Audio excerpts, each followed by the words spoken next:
Welcome back to your guide to DC's Absolute Universe. We here at the Script Heroes podcast have been recapping all of Absolute Batman, Absolute Wonder Woman, and Absolute Superman for you with a fun twist where we are doing a fantasy football league for it. This is the Yes. final episode of that fantasy football league for this season. We're on week 5 and the conclusion of the first story arc for Wonder Woman. Yes. Jay, would you like to run through who's on your team for this fantasy league? Yeah, so this week we run 2 heroes and 1 villain every single week, just as a little, I don't know, explanation. So and we draft, also important, we drafted everything before knowing who was going to be in the book. Yes. So he my needs heroes to keep saying that because his draft pick villain did not go well. yeah, exactly. Batman and Alfred are my 2 heroes this week, which makes perfect sense. And then my villain is Hades, which makes less sense because I was speculating on who might pop up in Absolute Wonder Woman, and I failed. It was a good swing. I appreciated the swing. It was a solid swing. Katie, who's on your team this week? My team, I have Wonder Woman herself, Jim Gordon, and Black Mask. And then we also have a bot team that we use previous week's appearances to fill out. This is Team Superman. And this week, Team Superman is Superman, Jimmy Olsen, and Hecate from Wonder Woman. So without further ado, I think we're ready to jump right into it. How about you? Yeah. Absolute Batman will be starting us off, as it always does, as the first book that releases every month, soon to be joined by Absolute Flash this coming month. But so we open on a flashback to young Bruce. Young Bruce has been heavily featured throughout the Zoo story arc. And young Bruce is at the doctor getting a shot, presumably a rabies shot. I think rabies, yeah. It Shout out Leslie Tompkins showing up to say it's a rabies shot. We get a that's Batman appearance right off the bat. That's 1 point for me. I'm winning the week already. Hell yeah, good for you. Back in the present, we have Batman on his Batcycle driving through the streets as Alfred watches from afar. Just to remind you, Batman had decided to take up Black Mask on his deal for very, very large sums of, I believe it was $2 billion or something like that. Yeah. I believe it was $2 billion. So he's on his way to meet with Black Mask. The party animals are all watching, and Alfred's giving this great monologue about how he's daring them to attack him so that he can break the deal. Alfred's monologues have been really great throughout this series. I think that he's been a really strong narrating character. Yeah, Scott Snyder knows how to do those strong narration captions. Oh yeah, he's a prose man. And this culminates with Alfred's handler telling him that they got what they wanted and he can leave. But Alfred, despite telling his handler that he was going to leave, continues to watch the deal go down. That's an Alfred appearance. I am up 2 points on top of the world. We then jump over to Martha and Gordon talking, as it seems like Gordon is not doing well in polls, and it seems like he is probably going to lose the mayorship. Yes. Though importantly, Martha reminds him that he is not lost yet, so that's right. We'll see how we handle that point. We'll see how Batman inspires everyone, but that's a Gordon appearance, so I'm making my comeback with a point for me. And Gordon apologizes to Martha that they will not be lighting the Thomas Wayne memorial light this year. I am going to let you off with the Gordon. I do think one could argue that would be a lost position of power, but we haven't officially. That's right. They make a very big point of the fact that he has not lost it yet.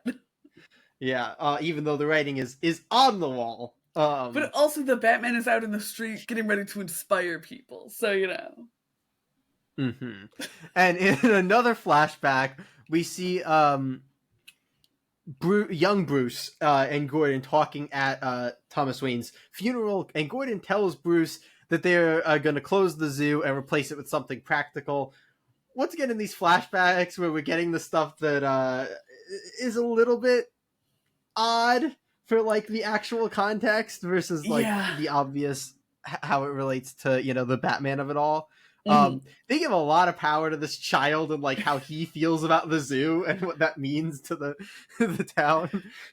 Yeah, I feel like they already kind of dipped their toe in the courtroom scene where with Yeah. like Joe Chill. I thought that worked quite well.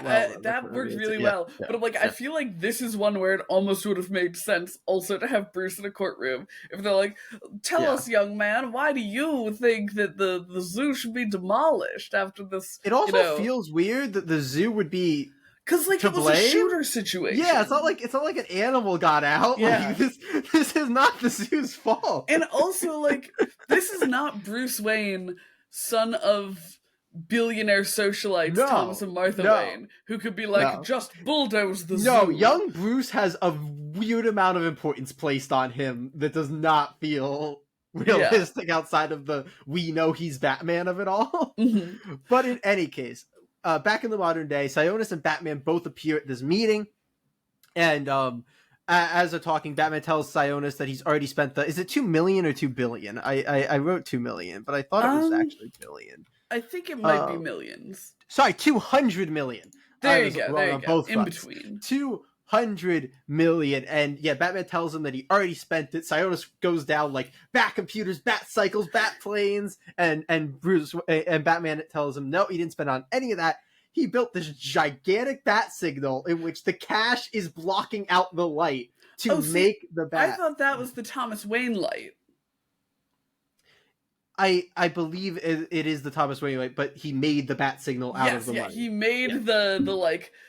So the light was already there, but he blocks off part of it. He blocks it off with the literal cash. Yeah. Which is a move. It's a wild thing. And then in intercut flashbacks, we get young Bruce telling Gordon that he doesn't want the zoo to be replaced with something practical. He wants something bright that makes everybody look. Once again, this child, so much power. How does he get to decide what goes there? And also another case of, like you just said, this dialogue is being shoehorned in to fit what's happening in the present so hard. Yeah. At least this one makes a little more sense of like, it ended up being a memorial light for his father. It looks a little bit better than the bridge, not by a ton, but a little bit. Nothing's gonna hit the flashback bridge stuff that was the bridge was just like I don't know, incomparable. That's not the word I'm looking for, but like it made no sense. But anyway, in any case, we've got the absolute bat signal. Yeah, and then this leads to Batman telling Sionis, kind of, I think, to put this exclamation point on the fact that Absolute Batman is so different from normal Batman. He tells him he doesn't need money or cars or planes or computers. He does need cars. He has cars. He has a lot of cars. I feel like that's important. A lot of very specialized cars. Yeah. But he then, in this awesome splash page with the bat signal, tells Sionis that all he needs is Batman. And it's a very cool I'm Batman moment. And then we go into the like immediate mob of the party animals on the roof going at Batman, and he is just demolishing them. Absolutely. So despite where the fight ends up going, I think I broke it into very much get a mob fight one. Because I think he wins this mob fight, which is he won a mob fight. Is what and then we get and then we'll go immediately into it, because for once this issue actually isn't quite as dense as most of the Absolute Batman issues. We get these big fights, which is nice because Dragata really gets to like play into that here. Oh right, who's the creative team on this? I know that we're coming. I'm so sorry. Scott Snyder and Nick Dragata are our fantastic creative team on this book. But yeah, which is great. Last week was the fill-in artist, right? Or was that the week before? Yeah. It was last week. Week. And we definitely felt like we were missing the Dragata art. Yeah, so it's great to see that. Art is so crucial too, I think, this series. But yeah, so Sionis wildly then has his men start sniping his other men that are on the roof, and Batman is like so shocked by this that he's distracted enough that multiple net launchers can be shot at him, and then he gets captured by this net, but he keeps trying to fight. Importantly, there's a moment where he grabs Sionis before the net kind of like lengthens his reach and he can't keep going. And Sionis like dislocates his shoulder or something. Because we've seen Sionis' weird combat abilities before, and they're really like freaky. Yeah, he's a weird one in this book. Yeah. But Batman then tells Sionis that he's being broadcast to every news station in Gotham. Black Mask does not care. No. We then get, in very quick succession, several party animals stabbing Batman with his own ear, burning him with a flamethrower, and then knocking him off the roof with his own battle axe. So, Yeah. this is where I go Batman fight lost, Black Mask fight won. Yeah. It's hard to get around that one. Yeah, no, the wildness of this sequence is crazy. Like, this man, he has his ear ripped out, and then because his ears are blades, Are knives, yeah, and then jammed into him. Then another party animal comes out and starts spraying him with fire, and then this like guy who's way bigger than like any party animal we've seen grabs the like stick of his axe, puts it into his chest to pull out his own symbol, and then just sweeps him off the roof. And which like is pretty brutal. great, but it is also one of those things where it's like, I don't understand why he didn't like get him with the axe, you know? Like he essentially golf swings him off the roof, and it's like, I know it's because we can't have Batman die in issue 5 of Absolute Batman. You know, they're all about the showmanship, and they thought he'd still die. So Batman does fall, and he starts plummeting, and his cape, despite being in tatters, still turns into enough of a parachute. Yeah. Importantly, he still hits the ground in a horrible boom, but it slowed him down enough that he is alive. But immediately the cops are on him. There's cop cars coming. Importantly, we then get Barbara Gordon, who decides she'll be the cop to respond, and she sees him as he's slipping down into the sewers, but reports that she sees nothing. That's very interesting moment there. We've got what I really love, which is the police not liking Batman, but Batman having like an ally. Like I'm really excited to see this this Barbara Gordon angle develop. I'm very interested to see how it plays out and what her role is gonna be. I feel much better about it with the like established kind of presence of Selina, because otherwise I'd be like, no, please, no, Bruce. I don't care if it's an alternate universe. Leave Barbara alone. Don't do it. She does not need to keep being passed from Bat family member to Bat family member. It's not okay. It's not. So I feel much better about her role with the presence of Selina in the lore. Yeah. Because it's like, okay, he has someone to, you know, occupy that side of him. But it also leaves me very excited because, like, if Barbara's around.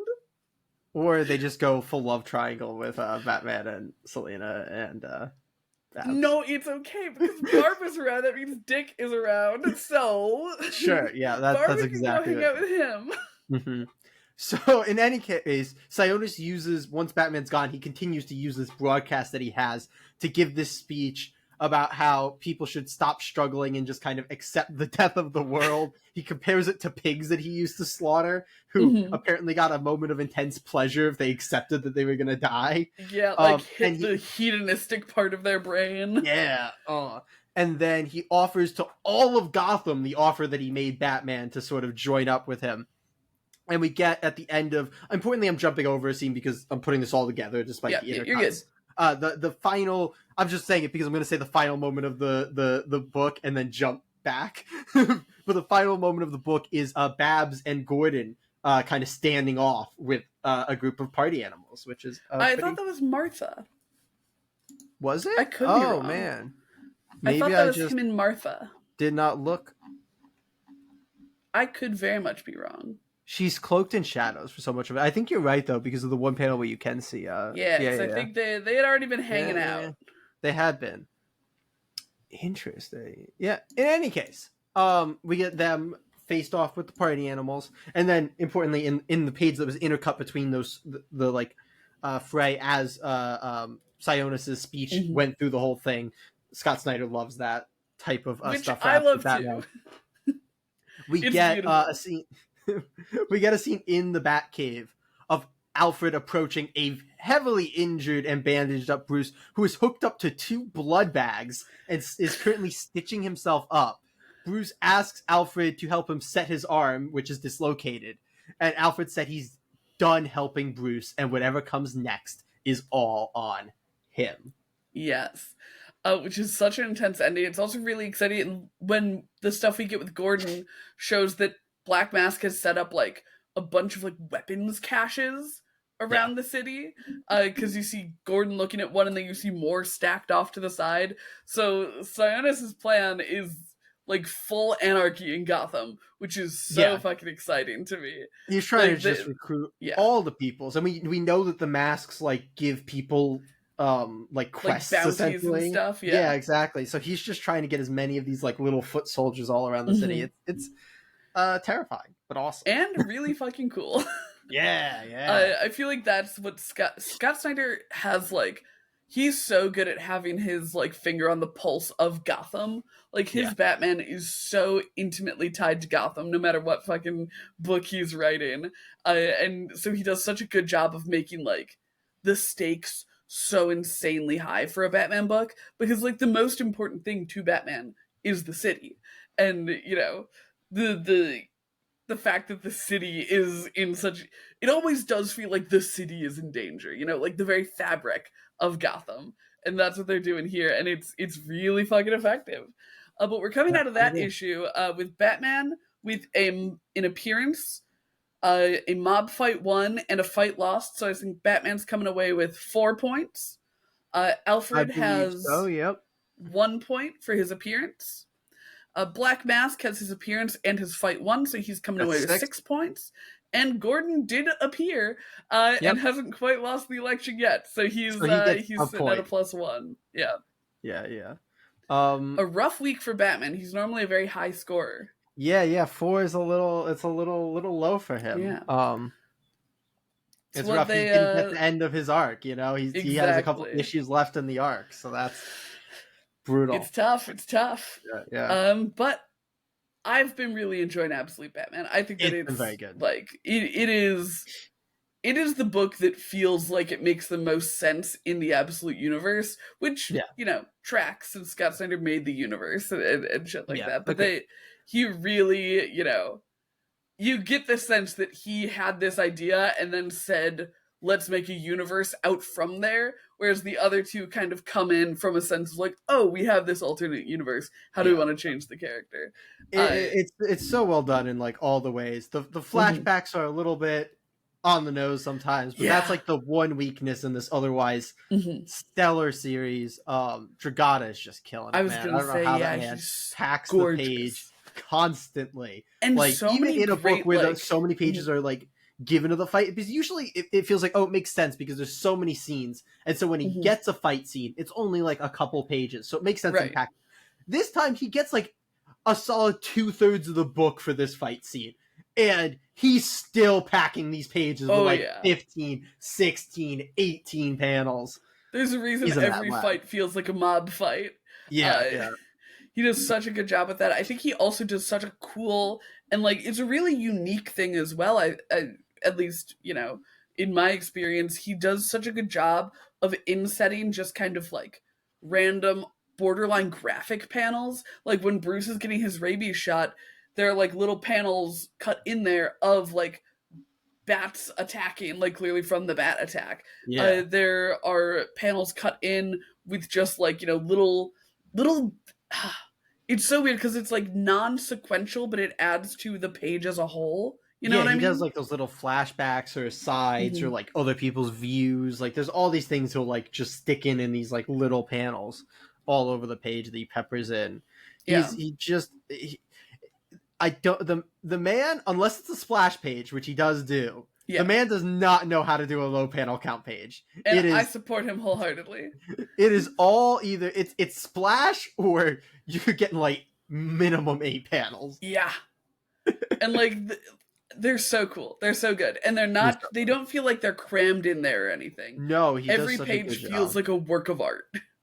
Yeah. He does such a good job with it. And it fits Absolute Batman so much. It fits the like, chaos, the franticness of the series, the like kind of by the skin of your teeth survival. Like it's just, if you feel that like Batman clawing for everything because you have all these little panels of the scraps and the fights. It works so well. But we have 2 more books. That's right. Time to talk about Absolute Wonder Woman. Yes. Do you want to tell us the creative team? Because I forgot on the last one. Well, we'll start that off. This comes to us from writer Kelly Thompson and artist Hayden Sherman. And this is the conclusion of the first arc of Absolute Wonder Woman. Yeah. which I think we were a bit confused about after the ending of the previous issue. Yeah, which I stand by that confusion, because the very first thing we learn is that the devastating blow, the thing that like the entire last issue led up to, was less devastating than it appeared. The Tetracide is not only alive, but also like mostly fine. Yeah, and as shockingly. it's tough.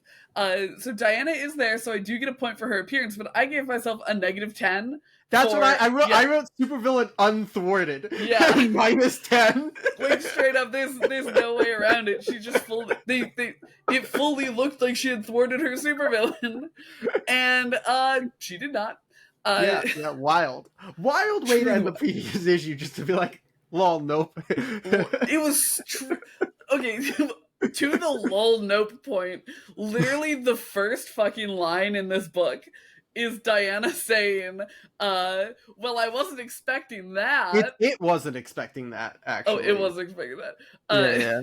But still, it's like, girl, it was so dramatically framed to be Diana taking this thing out. And I'm excited to touch on that more when we finish the recap here. But so yeah, the Tetracide is not only alive, but it's like fine. As Diana prepares to take up the fight again, she's interrupted by the military sending missiles at the injured beast. The first one finds its mark, but the creature swats the other 3 ones away, and they're headed right for the city, Ruh-roh. Using her, fancy hell magics, Diana diverts 2 of them, but it's Pegasus who comes through and stops the last one. That's some I gave myself 3 points. Right there. Yeah, because no, for Pegasus. What are you on? How did Diana save the civilians? What do you mean? She diverted 2 of the missiles. They were not on. I don't think they were as on course as Pegasus. They were going for the city. Nah. I'm sorry. Pegasus are we looking at was the the same one aimed page? at a building. Diana's were as well, but then she missed one of them, and so that last Fine. one was... I guess in theory she should split the points with Pegasus based on established rules. I'll take that. Whatever. I'm still making a killing this week. I don't care.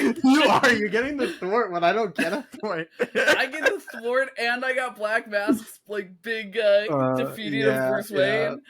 Brutal. Sure, I'll take I'm 1 point for that. How many? I don't even need the 1/2. Oh, you're not even gonna go there. Okay, cool. I'll take it.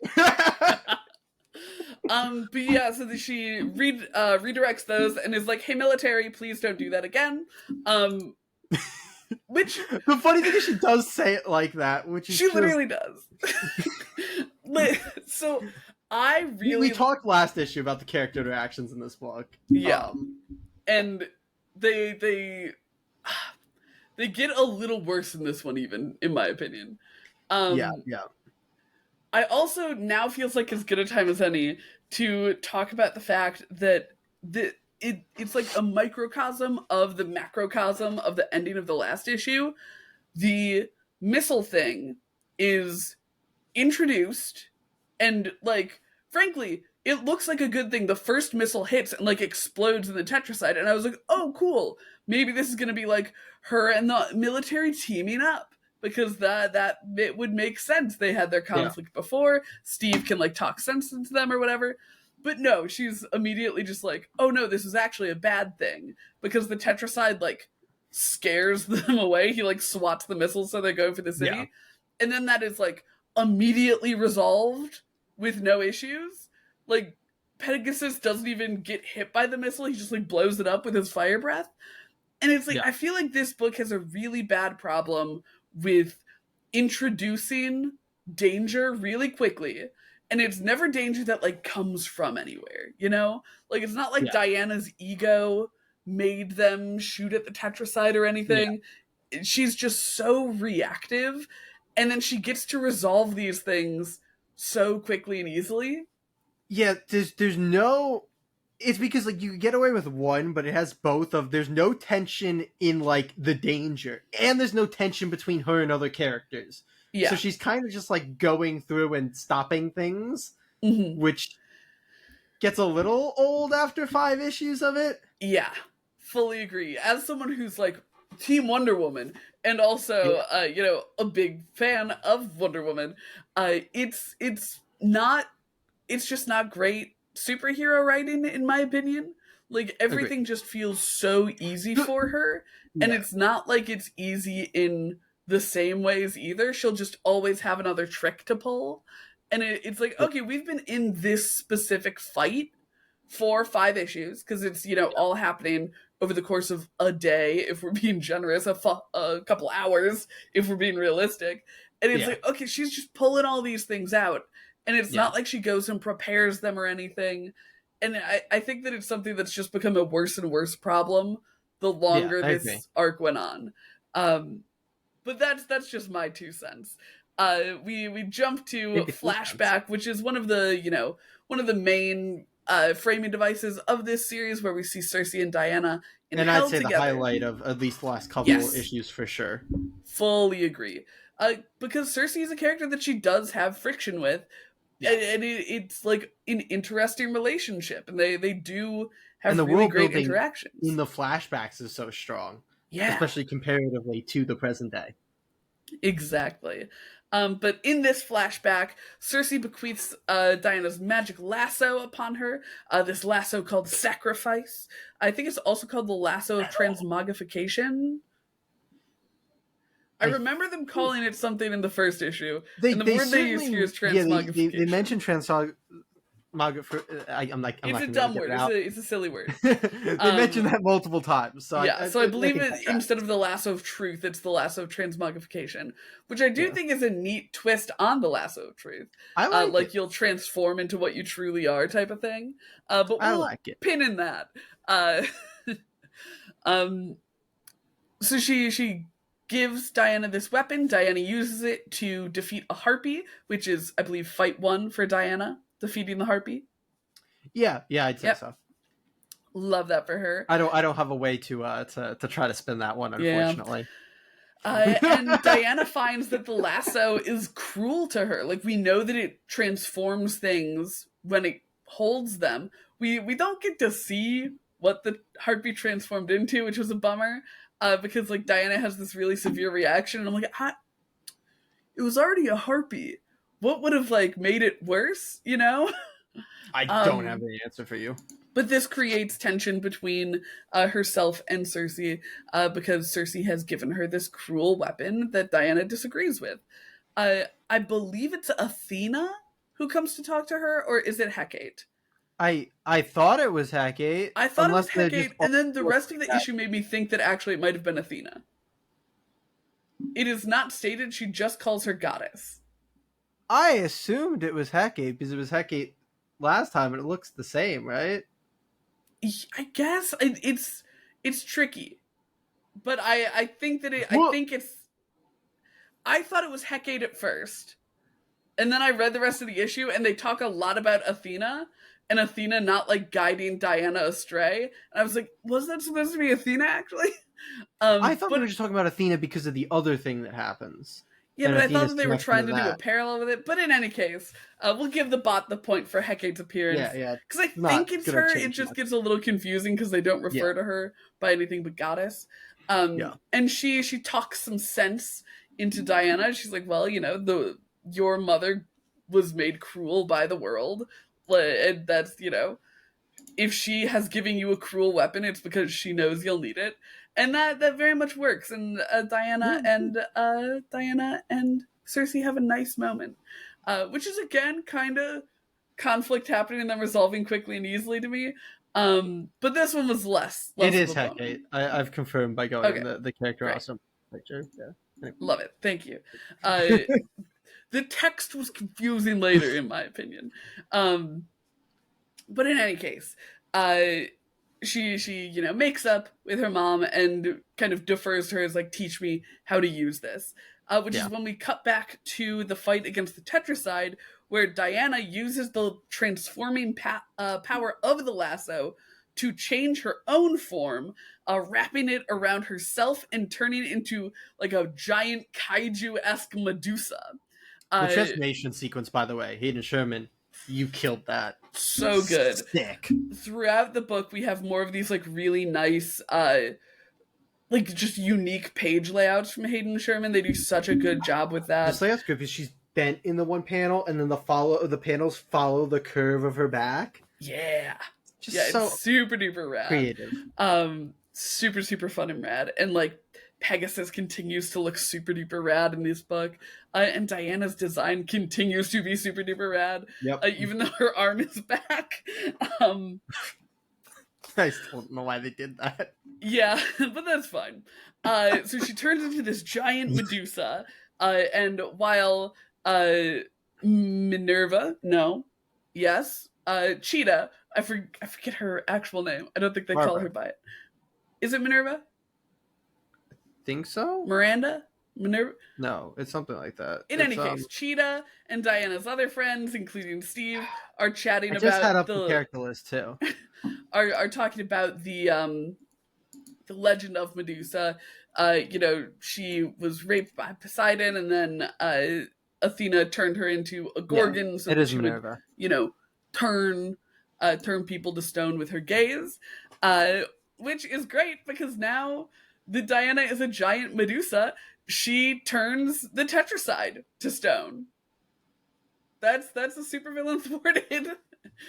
Yep. So she gets her 10 points back for thwarting in this issue, actually. The only catch is she can't transform back on her own. She needs her friends to remind her who she is. So Steve Trevor dons a blindfold and ventures out to try to help her, reminding her that she is Diana, Witch of the Wild Isle, daughter of Circe, the last of the Amazons, and Wonder Woman. This does do the trick, and she remembers who she is, and she's able to transform back into her normal self, and with a mighty punch, she shatters the stone of the Tetracide, finishing off for real. Yeah, and I feel like this is another one there where it's like, here's our big point of tension. 2 pages later, it is solved. And not easily, solved through any sort of ingenuity from one of the characters, or a particular test of will or anything. She's the Medusa for such a short time that it doesn't even feel like she's stuck as it. It's okay. And then can we talk about the fact that Steve puts on a blindfold to go out just to take it off? And then he takes it off. So what do you do, bro? Why did he put it on? I don't understand. I feel like you could have done something with that if you dedicated, because I think the problem is that despite the fact that this book takes place over a course of hours, they don't dedicate a lot of time to much.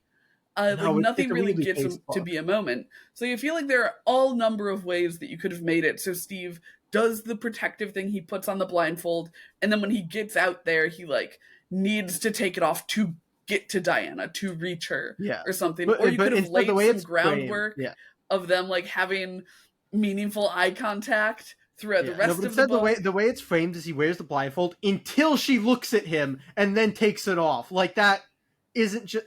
You don't need it at all then. You don't need it to look at the back of her head. Yeah. If you're going to take it off the second she looks at you.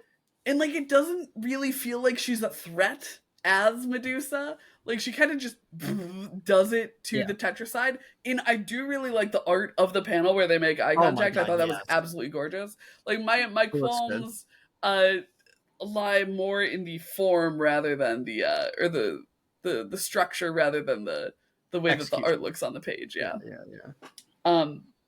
But so she is broken out of this spell. And as she has a moment of triumph, kind of speaking heroically to her friends on the beach, an ethereal hand comes up from hell and drags her down underground. And I'm taking this one. That's a fight lost right there, baby. I vehemently disagree. Based on our established rule, when we got at the end of, I think it was issue 2 of Absolute Superman, when he was grabbed by Lois, we gave Lois a fight won and him a fight lost. Therefore, when we knew it was hostile. This is clearly an ethereal hand grabbed her, and she was like, "Oh, lives in hell." It could just be dinner time. I'll take the fight lost. Whatever. I think she's still lost, even if it's not for. I'll take it. I'll be generous with you. I gotta keep this as close as possible. Yeah. Which I think means I'll only come away with You got 10 plus 5 I think only plus 2 1 points. plus... Yeah, because her fight lost cancels out her harpy fight won. Her not killing the Tetracide cancels out with her killing the Tetracide. And then she appeared and she saved civilians with Pegasus. Nice! So I'm Nailed coming away it! with 2 points on that one. Though you got a 10 points last week that should have been this week, so Yeah, look exactly. at that how you will. Exactly. I'm not feeling pressed with me getting to finish my story arc. Yeah, you were up like that's the first arc of week, I think, something like that. I said you were up like 15 going into this week, something like that. Yeah, up from you. I don't think up from the bot. Yet. I think the bot's been doing well. Yeah. But yeah, this is the end of the first arc of Absolute Wonder Woman. I think that there were a lot of like really rough issues in it, especially on like a month-to-month read. Like maybe it's something I don't think it that moved very far. Exactly.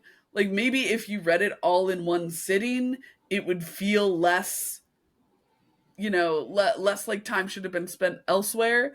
But it didn't feel like the first season of a show. It felt like the first episode. Just this entire 5-issue run. And there's a lot good going on conceptually, and we talked about how great Hayden Sherman's art is. But yeah, they just haven't like it was the same fight that literally opens the book. We're still on at the end of the which was also wild because of how much they emphasized that the Tetracide was a harbinger. So like it's heralding in something else. So I don't have answers for you. This is unfortunately a book where I found myself less and less enthused by it every week or every month, but I was always very enthused to, pick it up and look at it because like you said, it's got a lot of really cool ideas happening and really great art that I super It's a very good reinvention of the Wonder Woman lore. Mm-hmm. I just wish that then they were putting Wonder Woman into more interesting positions. It's like they did a good rebuild of like this version of Wonder Woman. It's like, yes, you have created a Wonder Woman that's very different but equally cool. Yes. But then she just is not being put in interesting confrontations. Yeah, and I think part of the problem is also that and this is a problem I actually have with Absolute Superman as well, where I feel like there's a really kind of nebulous, like, point of view character, you know what I mean? Yeah. Like all throughout Absolute Batman, we've had these Alfred captions. So we've gotten to know that version of Batman through Alfred observing him. Yeah. There's not really a good observing point of view character for Wonder Woman. Interestingly, I agree that I think that's why Absolute Batman has worked so well comparatively. It's interesting. I will say, we do get a little bit of it with Cal giving some captions on, Krypton.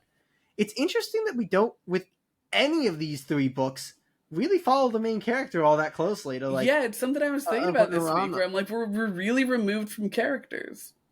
It's interesting. And what really gets me about it is that I feel like we're removed from characters in 3 different ways. With Batman, we're specifically following him through Alfred. With Wonder Woman, it feels like there's kind of like, I feel like I'm behind a window watching something happen.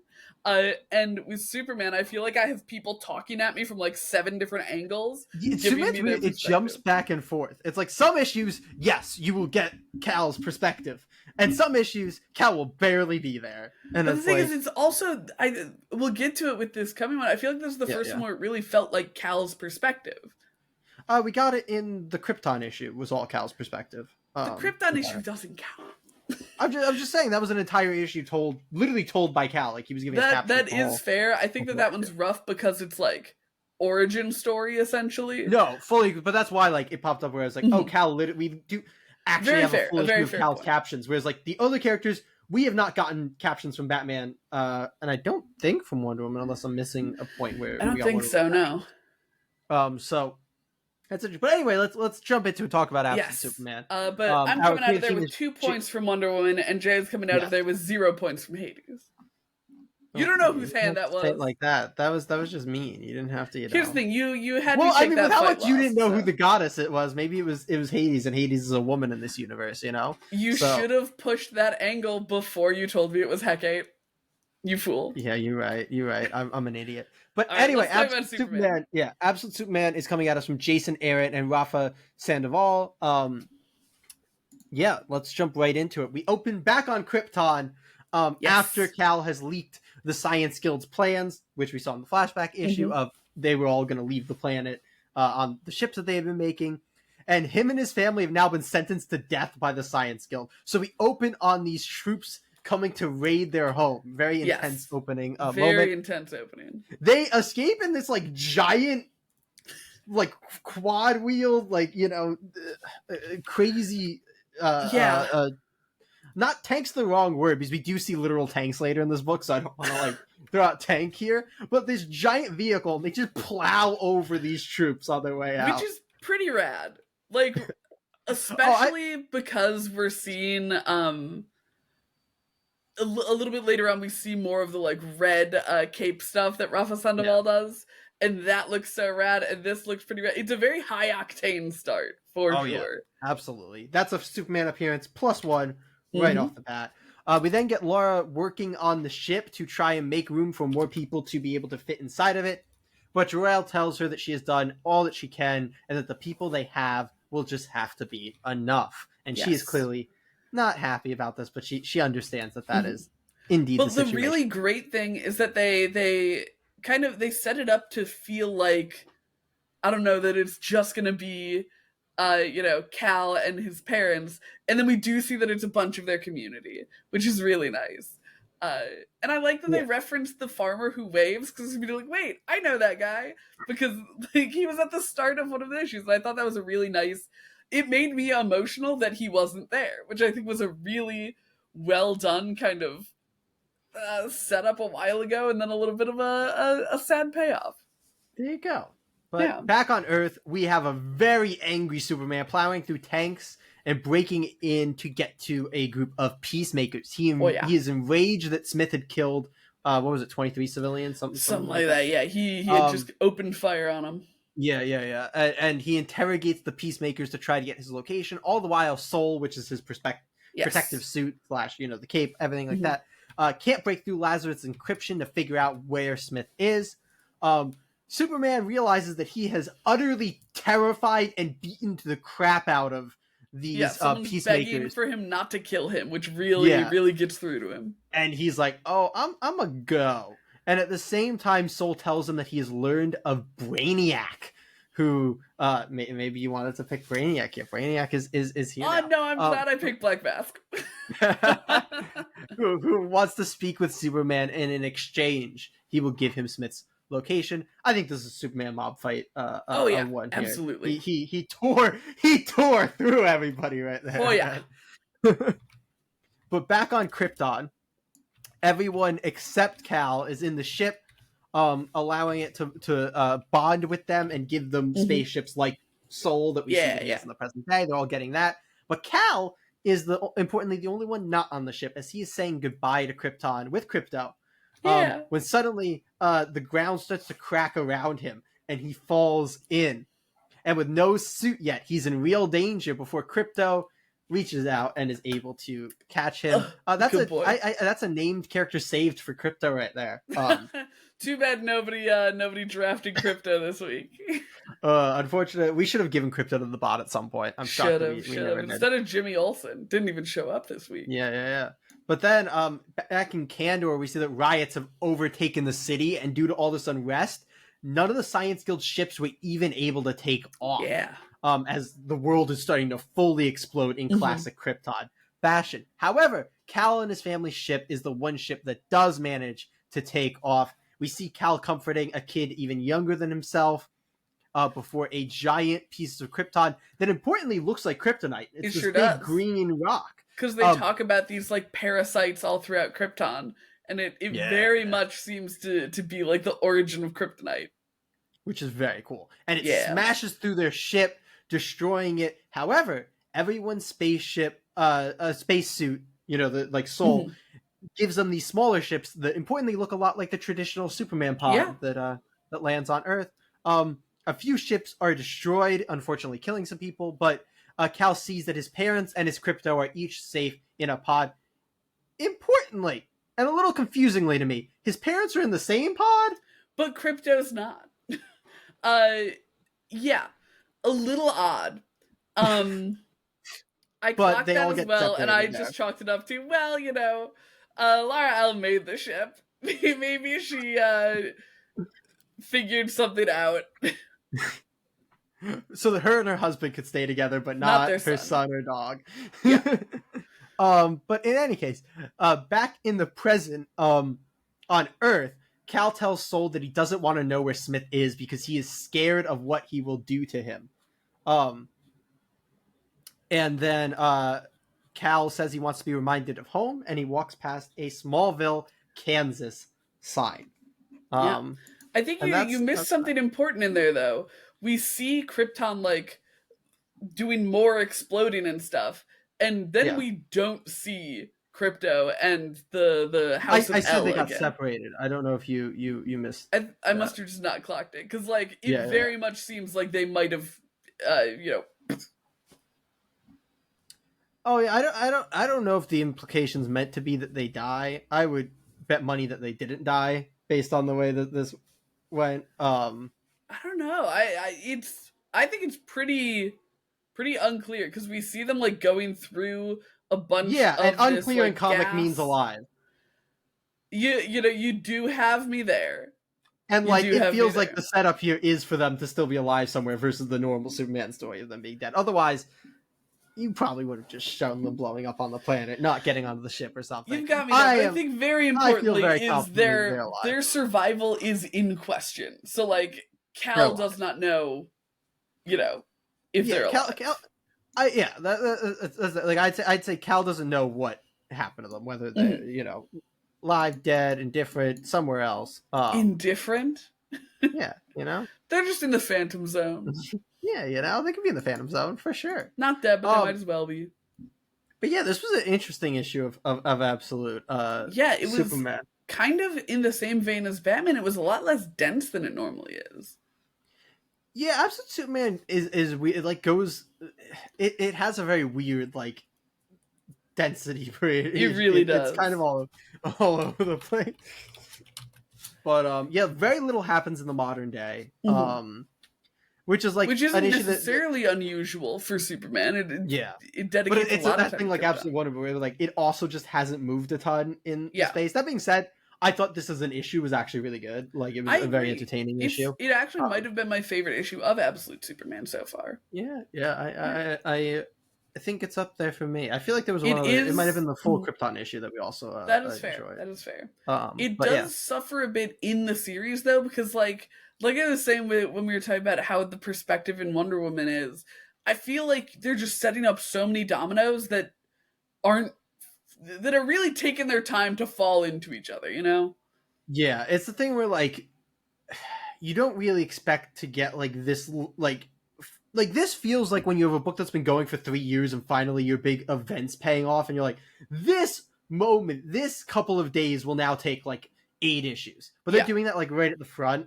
It's like, I don't know that you've earned that yet. Like, can we move a little bit more before we start? And especially because we haven't been given like a great perspective on who this Superman is right now. Like I assume that there was a discussion around the like Absolute Roundtable where they're like, what we don't want to do is just do like origin issues.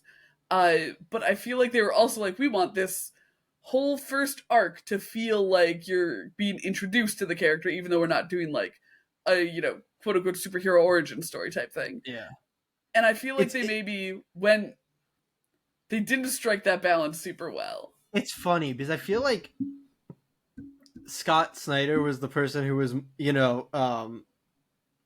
most like, like we're not gonna do the origin, we're not gonna do that stuff. But he actually did kind of just give a Batman origin, which is let the rest of like he did it in like issue 5, which is maybe a little bit, or four. Sorry, this is issue 5, 4. But like he did in issue 4, but like he did just do it in one issue and get rid of it, and so the rest of the book hasn't been origin-y. Whereas Absolute Superman and Absolute Wonder Woman both went like, we're not going to do it in any given issue, despite the fact that we actually did get a full Absolute Superman issue that was full flashback. It just didn't cover the entire origin. It just We wasn't need more. really his origin story as a person. Yeah. And somehow this has meant that we're completely done with the Absolute Wonder Woman's first arc, and maybe not fully done with her origin. Yeah. I hope we are. And Absolute Man, we are through 5 issues, and we are certainly not done with his origin yet. We still have no idea what's going on in Smallville/Kansas. So Yeah. um, Yeah. So like Yeah. it was an Everything's drawn out. interesting, first chunk to read, Yeah. in that it is introducing these new takes on characters. And I didn't read the Ultimate Universe. We've obviously been reading Ultimate Spider-Man on the podcast. Yep. But I feel like that took care of the kind of, this is an alternate universe version of this character really quickly and cleanly. You like understood where that branched out from the character that you already knew. And then with these guys, like excluding Batman, just specifically Wonder Woman and Superman, I feel like they're kind of banking on you being like, oh well, it's Wonder Woman, so I know who this is, but then not like really giving you a strong introduction to the character. And wildly, they're doing that with their versions being so much more different than the Ultimate versions are. Like, exactly. In both versions of the Marvel Ultimate Universe, it was mostly like, we want, the first one was completely, we just want like a restart, but we're not going to like do these characters crazily different. Right. We read the first Absolute Spider-Man of that. So that was fully Spider-Man. Like maybe some of his villains were more intertwined with his origin and stuff, but like there was no, this is a different Spider. No, it was just Spider-Man. And with this Spider-Man, it's a little bit different because it's like, oh, he doesn't get the spider originally, and there's people trying to prevent things from happening in the background. But it's still very much like he's still the same character, but this is the diversion, and this is where we're going. These are like, no, these are different characters with very different origins and different circumstances and different personalities, and yet we're getting less of like that.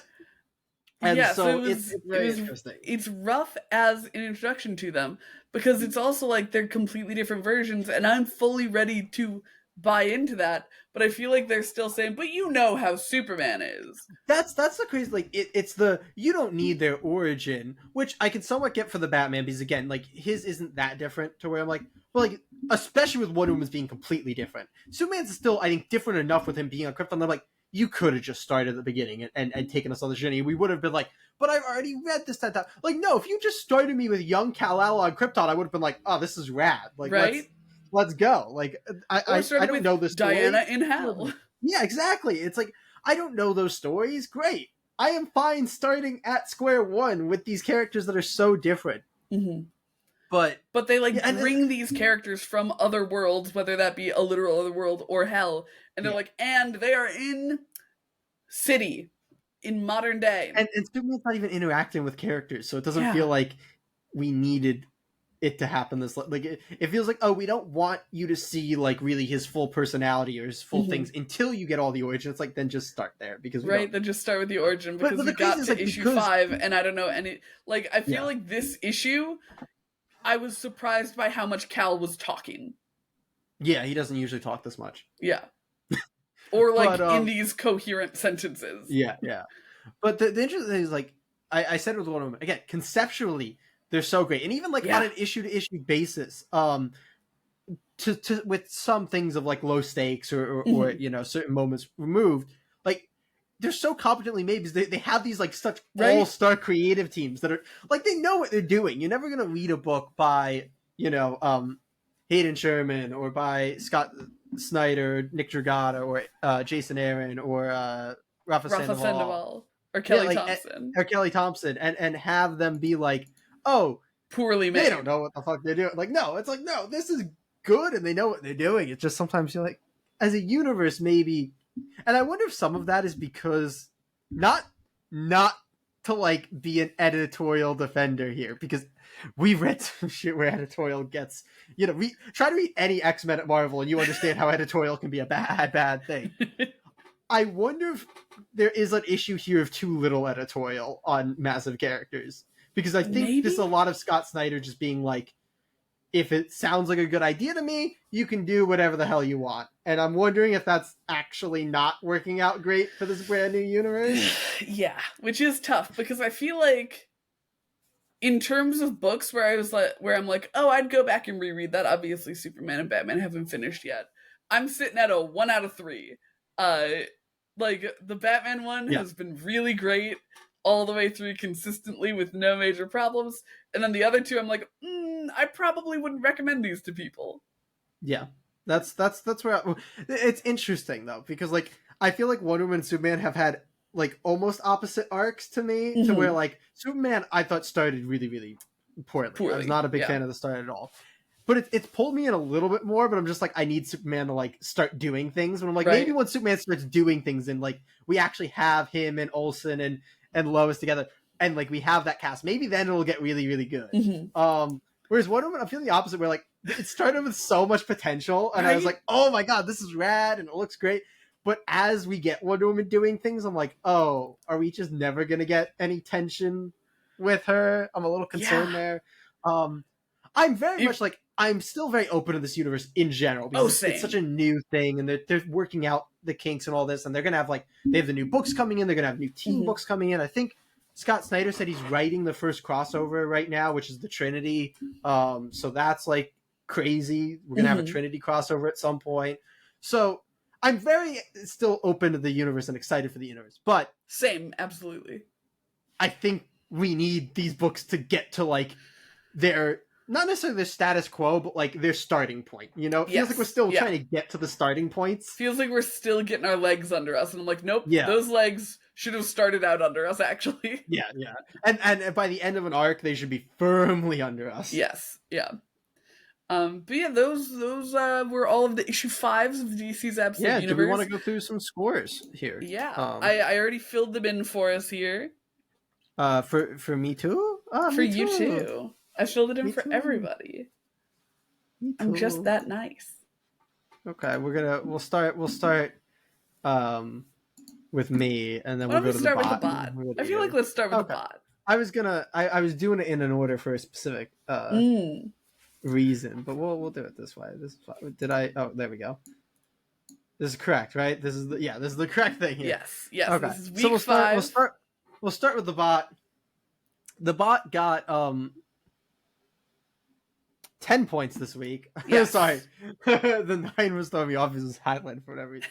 I don't know why that threw me off. No, I didn't mean I knew why it was I don't know why being highlighted threw me off. Superman got 9 points. Hecate got 1 point for 10 points this week, pushing the bot up to 54 total points across 5 weeks. That's right. Which, for the fact that like they were really only getting points from Superman from a lot of it, Superman was pretty consistent. Yeah. For it. Except for the week where he got -1. Yeah, that was rough. But otherwise, he was fairly consistent. Yeah, he was doing all right. The bot got a few good other point stashes, but it was really only just one week just got Superman. other things. Yeah. Other than that, it was the week 1 too. Yeah. But yeah. In any case, jumping to me, I gained 5 points this week, 4, which I think is the lowest I've ever gotten. 4 points off of Batman, 1 off of Alfred, pushing me to a running total of 50. I feel like I'd be in really good shape if Batman just did his usual self here. I think you would be in really good shape if these books had their arcs end at the same time. Yeah. Katie, meanwhile, is walking away with 9 points this week. Black Mask being the big ups here. I mean, you really benefit a lot from having a villain whose arc wasn't ending and a hero whose arc was. Played perfectly well to walk away with the win at 60 total points. We were supposed to have a prize, but we never decided never figured out what it was going to be. But that's all right. But I'll get Katie something probably as a prize. That's nice. But now we'll count my beautiful signed Bruno Redondo. You had that before we started this. Nobody could possibly know that. I sit in front of it every week. I think you gestured to it on the first episode where it was there, so probably. But you know what? That's fine. But now feels like as good a time as any to let y'all know we won't be continuing with the fantasy football scoring. Yes, it was good fun for that first arc. But we are going to jump into just full on recaps. We're adding more books in. Especially we're going to be up to Absolute 6 Flash books. is coming out. Absolute Martian Manhunter and Absolute Green Lantern. Yeah. So those will be hitting the shelves, hitting the pull lists, and every month we'll be catching you up on everything there is to find in the Absolute Universe. Yeah, we're gonna have to figure out a way to make these episodes shorter. Well, I think not having the scoring will help with that. Yeah, but it's still we'll try to be concise for you guys. Yes. No promises. No promises. But in any case, we have a normal episode on Wednesday, and we have plenty of other stuff for you guys to watch. Hopefully, we'll see you next week. Comic Geeks.